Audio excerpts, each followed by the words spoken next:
Hello, मेरा नाम अनुराधा जाट है और आज हम करंट अफेयर्स के बचे हुए क्वेश्चंस 2021 के पेपर में करने जा रहे हैं। हमारा पहला क्वेश्चन पद्म अवार्ड से रिलेटेड है।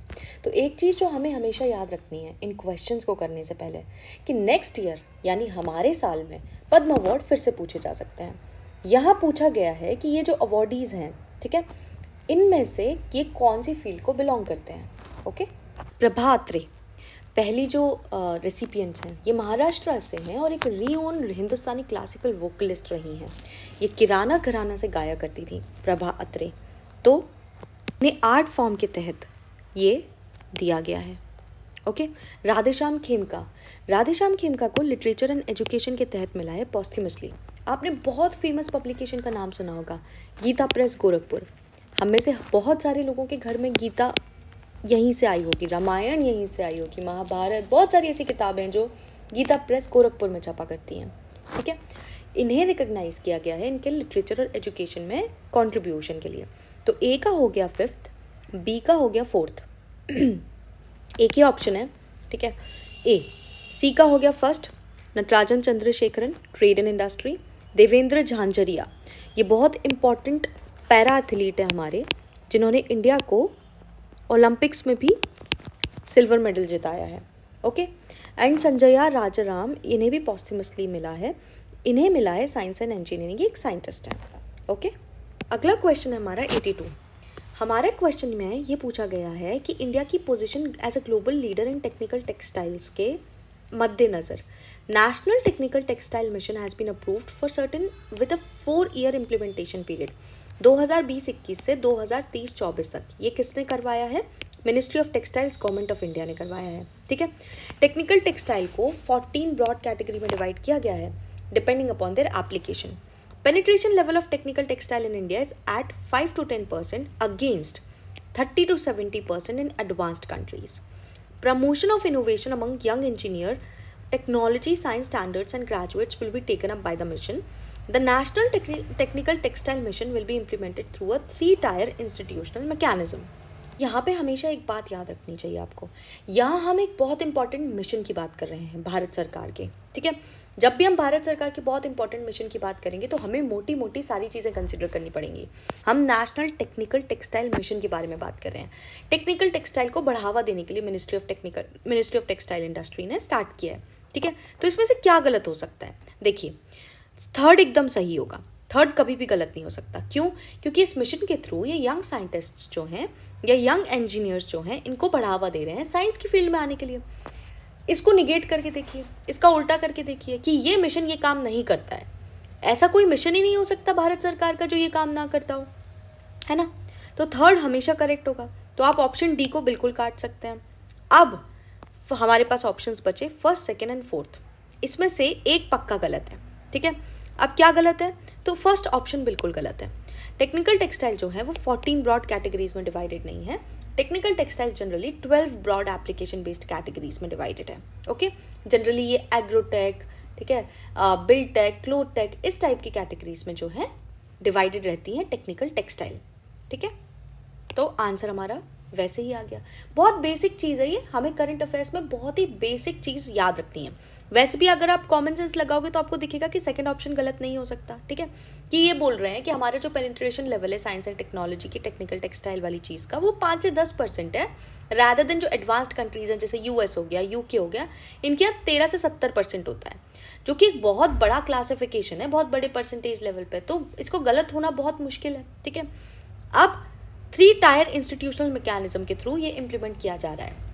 हमारे यहाँ जनरली जो इम्प्लीमेंटेशन मैकेनिज्म्स होते हैं वो जनरली 3-tiered होते हैं। ठीक है ना, सेंट्रल, स्टेट, फिर लोकल लेवल पे इसी तरीके से रखते हैं इसको। इस मिशन में भी एक मिशन स्टीयरिंग ग्रुप बनाया है, फिर एम्पावर्ड प्रोग्राम कमेटी बनाई है और फिर committee on technical textile on research development and innovation बनाया है। तो HCS ने आपसे यहाँ पे ये क्वेश्चन डाल के ये सोचने की जहमत उठाने की कोशिश की है कि क्या आपको पता है कि इतने बड़े मिशन में हम सब कैटेगराइजेशन कितने की कर रहे हैं? सिर्फ इतनी बात अगर आपको पता होगी कि कितने सब कैटेगराइजेशन होते हैं इसके, तो ये क्वेश्चन आपका एकदम करेक्ट हो जाएगा। करंट अफेयर्स को इसी तरीके से पढ़ना है और हम आपको इसी तरीके से करंट अफेयर्स पढ़ाएंगे। नेक्स्ट क्वेश्चन की तरफ आते हैं। ठीक है, अगेन स्कीम्स का क्वेश्चन है, ठीक है। फेम इंडिया स्कीम, पीएम विकास पहल स्कीम, निष्ठा स्कीम, प्रधानमंत्री सौभाग्य योजना। तो फेम इंडिया जो है वो इन्वायरमेंट फ्रेंडली व्हीकल्स के लिए है, बिल्कुल सही है ये। फेम का मतलब ही यही है कि faster adoption and manufacturing of hybrid and electrical vehicles in India scheme. ये जो है ये एक एक्रोनिम है फेम, ठीक है। इसका मतलब है faster adoption and manufacturing of hybrid and electrical vehicles. 2024 तक इसका एक बहुत बड़ा टारगेट है, ठीक है। तो फर्स्ट एकदम करेक्ट है, फर्स्ट करेक्ट है, तो आप सी ऑप्शन एलिमिनेट कर सकते हो। पीएम विकास पहल स्कीम, ये पहल जो है development in villages of north east के लिए नहीं है। पीएम विकास पहल स्कीम जो है वो गैस सिलेंडर्स के लिए है। कुछ चमका चमका, यहाँ यही गलती करने के लिए एचसीएस ने आपको ये स्कीम दी है। बिल्कुल सही स्कीम है ये नॉर्थ ईस्ट के विलेजेस को ही प्रमोट करने के लिए एक स्कीम चलाई गई थी। 2023 के बजट में थी ये, बजट और इको सर्वे। इसीलिए राष्ट्रपति आईएएस इन सब पे बहुत ज़्यादा ध्यान देगा। बजट और इको सर्वे की हर स्कीम हर साल इंपॉर्टेंट है, ठीक है। प्रधानमंत्री विकास पहल योजना जो है वो यूनियन कैबिनेट ने नॉर्थ ईस्टर्न एरिया को विकास करने के लिए लेकर आई थी। ये पीएम डिवाइन करके एक स्कीम थी, उसके अंडर आई थी, ओके। ये सेंट्रल सेक्टर स्कीम थी, एंटायरली फंडेड थी गवर्नमेंट ऑफ इंडिया से। निष्ठा स्कीम जो है ये लार्जेस्ट टीचर्स ट्रेनिंग प्रोग्राम है निष्ठा, जहाँ पे गोल है इंस्पायर करना और प्रिपेयर करना टीचर्स को to support and nurture critical thinking in students, okay. Pradhan Mantri Saubhagya योजना, ठीक है। सहज बिजली हर घर योजना, right to electricity to the poor and deprived, हर घर में बिजली पहुंचनी चाहिए। नेक्स्ट करंट अफेयर्स का क्वेश्चन देखते हैं। आप देख पा रहे हैं ना स्कीम के किस तरीके से क्वेश्चंस पूछे जाते हैं। हम आपको उन्हीं की तरीके से पढ़ाएंगे जिस तरीके से क्वेश्चंस पूछे जा रहे हैं। यहाँ पर ओलंपिक्स के बारे में बात की गई है, ठीक है। स्पोर्ट्स का क्वेश्चन पूछा गया है यहाँ से आपके लिए, ठीक है। ये एक इंटरनेशनल वर्ल्ड गेम है ना, डेफ्स के लिए, जो बहरे लोग होते हैं उनके लिए। इसे डेफ ओलंपिक्स बोला जाता है। 2022 में डेफ ओलंपिक्स जो है वो काक्सियास डो सुल है ना, ब्राज़ील का एक जगह है ये, वहाँ पर खेला गया था। तो फर्स्ट स्टेटमेंट बिल्कुल करेक्ट है, ठीक है। अब यहाँ पर ये डेट इनकरेक्ट है। ये एग्ज़ाम जो है आपसे ये नहीं पूछ रहा कि आपको डेट याद होनी चाहिए, पर आपसे ये पूछा जा रहा है कि जिस साल आपकी परीक्षा हो रही है क्या आपको उसकी मोटी मोटी खबर पता है कि अप्रैल में हुआ है डेफ ओलंपिक्स या कब हुआ है। तो ये इनकरेक्ट है। और एक और चीज़ जो हमें हमेशा याद रखनी है वो है क्वेश्चन पढ़ने का तरीका। यहाँ आपसे इनकरेक्ट पूछा गया है, ठीक है। तो इनकरेक्ट आपका ये ऑप्शन है। Indian athletes won a total of 16 medals. Sumit Dahiya won a gold medal in wrestling. No detail एकदम सही है। इंडियन एथलीट्स जो हैं इन्होंने 16 मेडल जीते थे, और सुमित दहिया जो कि हमारे डेफ प्लेयर हैं इन्हें गोल्ड मेडल मिला था। इस वजह से ये न्यूज़ हमारे लिए बहुत इंपॉर्टेंट हो गई थी, ठीक है। तो इसमें सिर्फ सेकेंड ऑप्शन जो है वो गलत है। अब आपको लगेगा कि ऐसे तो मैम कैसे, मतलब हर एक स्पोर्ट इवेंट का हमें पता होना चाहिए। देखिए, हर क्वेश्चन को करने से पहले ये सोचिए कि क्वेश्चन पूछा क्यों गया होगा, इसमें से क्या डिटेल गलत हो सकती है। भारत वालों ने क्वेश्चन बनाया है, ठीक है। क्या ये एग्जाम आपसे नंबर्स रटवाने की प्रयास कर रही है, ठीक है। ये आपका बेसिक कॉमन सेंस चेक करने का प्रयास कर रहे हैं कि आपको उस साल के हुए मोटे मोटे इवेंट्स जो हैं वो पता है किस टाइम पे हुए हैं, ठीक है, कि अप्रैल में हुआ है या कब हुआ है, ये पता होने की बात है। ये 1 महीने बाद हुआ था, ये ना मई में हुआ था, ओके। नेक्स्ट, एक भारत श्रेष्ठ Bharat engagement matrix between states and union territories के बारे में क्या इनकरेक्ट है। तो देखते हैं यहाँ पे क्या इनकरेक्ट है।